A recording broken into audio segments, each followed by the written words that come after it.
Hi, I'm Alex Dewar from New AA Technology. In this video, I'm going to show you how to install ChipWhisperer on a computer running Windows. The easiest way to do this, and the way we recommend, is to use our Windows installer, which will automate the process as much as possible. Before we do that, we need to set up one prerequisite, Windows Subsystem for Linux, commonly called WSL.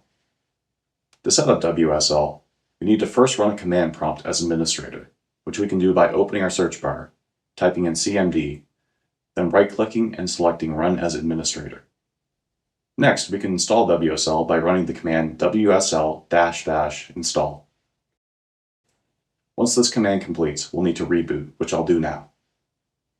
With that done, we can move on to the next step, which is installing Ubuntu in WSL.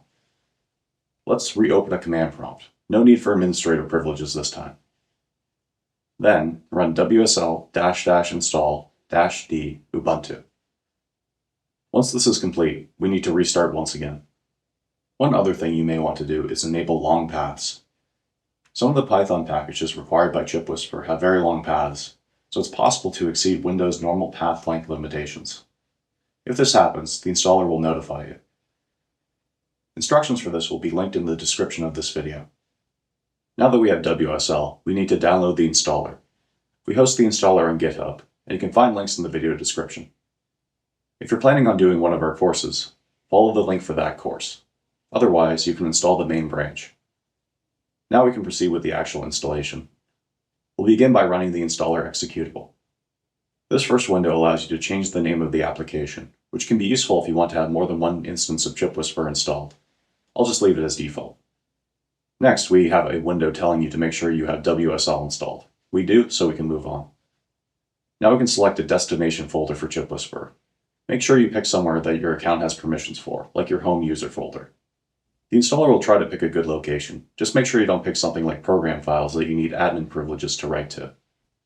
You can get the installer to create desktop shortcuts, which you may want to do, but I don't. Finally, we'll install. As that runs, the installer will check that components are installed correctly.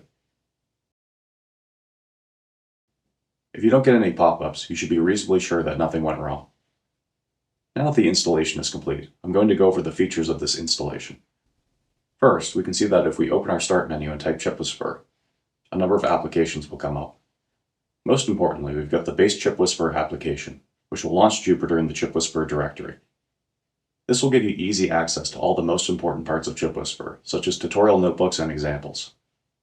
We've also got additional applications that allow you to access the WSL installation with the compilers available, and the Python environment with ChipWhisperer available. You probably won't need access to these, but they're here if you need them. If I try running the main ChipWhisperer application, we can see that it opens a tab in your browser with a file directory. Here, we're in the main ChipWhisperer folder. The two main folders you'll be interacting with are this firmware folder and this Jupyter folder. The firmware folder holds all of the firmware for our targets, and the Jupyter folder has all of our tutorials and examples. If you're doing one of our courses, all you need to do is run ChipWhisperer, go to the Jupyter folder, and pick your lab.